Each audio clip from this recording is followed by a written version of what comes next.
Hi மக்கள், எல்லோரும் எப்படி இருக்கீங்க? நல்லா இருக்கீங்களா? நான் நல்லா இருக்கேன். நீங்கள் நல்லா இருக்கேன்னு நம்புகிறோம். நம்ம இப்போ எங்கே வந்திருக்கோம் அப்படின்னா, கோபி சந்தை வளர்ஸ் சாப்பிட வந்திருக்கோம். Boys are again at Gobi சந்தை வளர்ஸ். இதோட லுக்கிங் அப்பீரியன்ஸ் வந்து பார்த்தீங்க அப்படின்னா, அங்கே வெளியே நான் வந்து கட்டியிருக்கேன் பைரவி இருக்கும். அண்ட் தென் அந்த செம்பில் தண்ணி குடிப்போம்ல, அந்த மாதிரி அதை பற்றி காட்டுறோம். பார்த்தீங்கன்னா போதா அந்த சைட் பார்த்துருங்க. இங்கே பைரவி இருப்பாங்க. தென் உள்ளே போய் பார்க்குறது அப்படின்னா, உள்ளே அடுத்தது என்ன டிஷ்ஷஸ் ஆர்டர் பண்ணோம் அப்படின்னு சொல்லிட்டு இருக்கிறப்போ ஒரு பிரியாணி ஆர்டர் பண்ணோம். மட்டன்லாம் நிறையா ஆர்டர் பண்ணோம். அண்ட் தென் பிரியாணி வந்து சூப்பராக இருந்துச்சு மக்களே. நான் பொறுமையாக அது சாப்பிட்ருக்கோம்.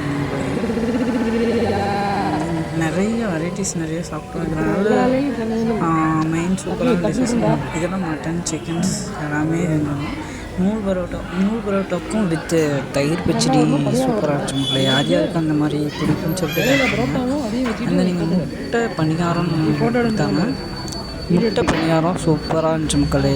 நூல் பரோட்டாவை எடுத்து பார்த்தீங்களா, எடுத்து வச்சு ஒரு முட்டை பணியாரத்தையும் எடுத்து வச்சு அந்த தயிர் பச்சடி பக்கத்தில் அதை வச்சும் பரோட்டாவை வச்சும் சாப்பிடணும். அல்டிமேட் வேறு லெவலில் இருந்துச்சு மக்களே. யார் யாருக்கு பிடிக்கும்னு தெரியல, எனக்கு ரொம்ப பிடிச்சிருந்துச்சு.